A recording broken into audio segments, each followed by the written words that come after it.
Asad ko din sa amo ang kakao, nag-update po po sa mga kakao katong gibubuan na mo ni James pagkusog sa kainit sa adlaw. So nalabong na kayo sila guys, dagko na kayo ang mga kakao. So thank you Lord kay sige nag-uwan-uwan pati ng bagaag dahon sa among mga kakao. Ngadto sus pakanindot pinang pagkadagkua sa kakao, labong na kayo. Kato ning gibubuan namo ni James sa pagkusog jud sa kainit. Grabe ka kusog sa init. Wala ko ni hapit dahon karon na. Labong na kayo. Dagko na. Ari.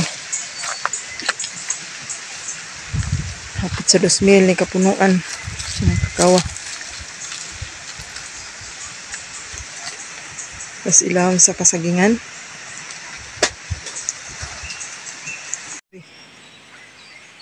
Kakao. Wow, kanindot tanawon.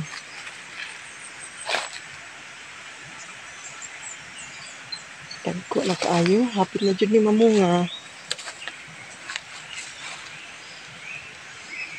Lipay kay ko sa kung pag-update diri karon sa akong mga kakao. Kay inlabong na ilang mga dahon.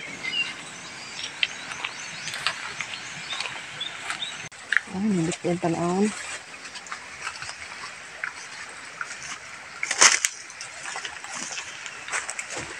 Samot na kadagko di ari. Mga dagko kayong mga kakao. Labong yung mga dahon. Dagko lang mga lawas. Wala lang kaayo yung bunga tungod sa lagian sa kakusog sa kainit sa adlaw. Ang kanadian na nakabunga naman na sila. Ano siya una.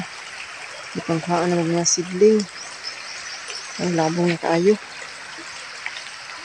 Nagsugod nagpamuwak. Wow, kanindot tanawon sa mga kakao. Nga dagko na. Sugod na. Sige na sila pamuwak. Mani amang gikuhaan sa una og para gipansidling. Dagko na kaayo.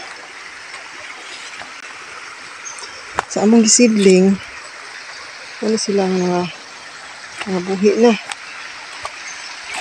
Itong ibubuan na pagkusog sa kainit sa adlaw. Tapos unahan. Tapos sa atbang sa sagingan. Masad. Kanindot, nag-update ko rin sa akong ang kakawan. Malingaw ko magsuri-suri. Wow. Grabe kadagko na rin sa akong mga kakao. Panta sa kay labong kay mga dahon. Tungod sa mga agian o kusog na kaayong sigong uwan. Wow.